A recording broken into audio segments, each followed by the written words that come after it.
Question आपको दिया हुआ है कि सरकार के विभिन्न अंग, अब कोई सरकार होती है उसके कितने अंग होते हैं, बेसिकली बात करें तो तीन की बात कही गई है आपके एनसीईआरटी के अंदर, ठीक है।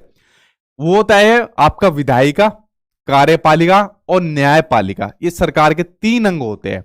अब देखिए जो विधायिका होती है, विधायिका में क्या होते हैं, जो नियम बनाने का काम करती है या फिर जो कानून बनाने का काम करती है, ठीक है, ये होते हैं आपके विधायिका के अंदर। जैसे जो एमपी होते हैं, एमएलए होते हैं, उनको कौन चुनकर भेजता है, हम लोग चुनकर भेजते हैं, तो नियम कानून बनाने का काम ये इसके अंदर करते हैं।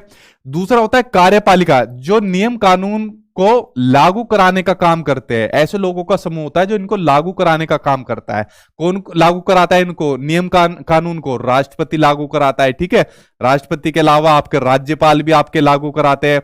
राज्यपाल के अलावा आपका मुख्यमंत्री लागू कराता है। मुख्यमंत्री के अलावा और कौन कौन हो जाएंगे बताओ जल्दी से कमेंट बॉक्स में। सचिव हो जाएंगे, सचिव के अलावा अधिकारी हो जाएंगे। तो ये सभी लोग क्या होते हैं, मतलब और भी जितने हैं, ये सभी आपके इन नियम कानून को लागू कराते हैं। और उसके अलावा तीसरे नंबर पर होती है आपकी न्यायपालिका, ठीक है। न्यायपालिका आप लोग क्या काम करती है, जो डिस्प्यूट होते हैं, झगड़े होते हैं, तो झगड़ों को निपटाने का काम करती है। डिस्प्यूट को यानी कि झगड़ों को निपटाने का काम करती है। तो झगड़ों को निपटाने का काम कौन करती है, न्यायपालिका।